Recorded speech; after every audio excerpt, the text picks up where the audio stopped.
legalizada por 5.000 anos. Nossos ancestrais não eram todos esquizofrênicos. A Austrália é um dos países que tem o maior índice de uso de maconha no mundo. A esquizofrenia não aumentou em 30 anos lá.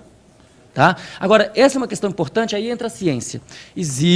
É fato, que existe uma relação, tem vários artigos mostrando que para pessoas que têm uma propensão à esquizofrenia, né, tem vários trabalhos mostrando isso, existe a cannabis pode precipitar isso daí. Tá? Inclusive, parece que está ligado a um problema,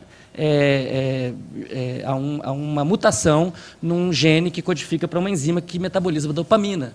Então, as pessoas que têm uma valina no lugar de uma metionina podem ser mais sensíveis à maconha. Isso está ficando bastante claro. Então, é preciso proteger os jovens do consumo precoce.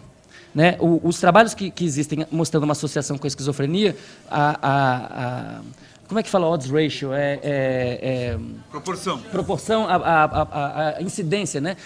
Essa relação ela é significativa para jovens que fazem uso pesado. Então, os jovens não devem fazer uso, muito menos uso pesado. Agora, tem uma coisa muito interessante nisso. Como é que você sabe que... E o Ronaldo é psiquiatra, ele vai poder adicionar esse debate. Como é que você sabe que uma pessoa tem tendências psicóticas? Isso não é uma coisa simples. Né? A pessoa, se ela já surtou, então é muito fácil saber. Mas se ela nunca surtou, como é que você vai saber? É engraçado porque a maconha talvez seja o diagnóstico. Pessoas que não têm tendências psicóticas... Estou falando sério, estou falando de ciência. Pessoas que não têm tendências psicóticas não vão ficar psicóticas porque fumaram maconha. Os estudos mostram isso. Mas pessoas que têm a tendência podem sofrer um acréscimo na sua chance de psicotizar e causar danos para o resto da vida. Pessoas que têm tendência psicótica, quando usam uma dose baixa de maconha, experimentam episódios de paranoia, etc. Pessoas que não têm tendência psicótica, mesmo numa dose alta, não experimentam nada disso. Então, se tem uma pessoa que você suspeita que pode ter uma tendência à psicose, talvez uma dose baixa de maconha seja diagnóstica, para saber se essa pessoa pode ou não pode usar. Assim como quando a gente vai tomar penicilina, não, vocês estão rindo, eu estou falando sério. Quando você usa penicilina, você, antes de saber se pode tomar penicilina, você testa para saber se tem alergia. Não é isso? É isso que a ciência faz. Você não administra uma substância para uma pessoa sem saber se ela tem uma sensibilidade especial.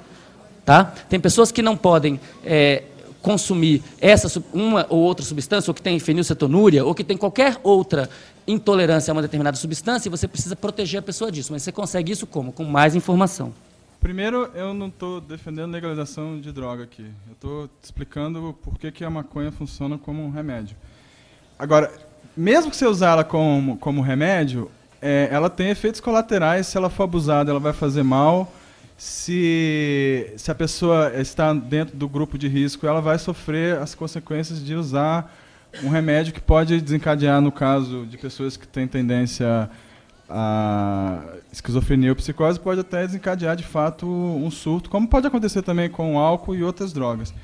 No caso da maconha, existe a maconha, eu sou, como cientista, eu tenho que confessar, eu sou um fã da maconha porque eu considero uma obra-prima da natureza. E uma das coisas que você pode fazer na maconha é balancear o conteúdo de princípios ativos de maneira que se aumente a quantidade de um antipsicótico que chama canabidiol, que reduz bastante, sobremaneira, a possibilidade de uma pessoa com tendência à esquizofrenia ter algum surto nesse sentido. Então, de fato, existe esse problema que o Ronaldo Laranjeira falou, e seria muito bom que as pessoas assumissem ou entendessem que existem pessoas que estão sofrendo e que podem parar de sofrer usando essa planta, inclusive com o benefício de poder modificar essa planta para diminuir o grupo de pessoas que podem sofrer algum risco dessa... porque existe mesmo.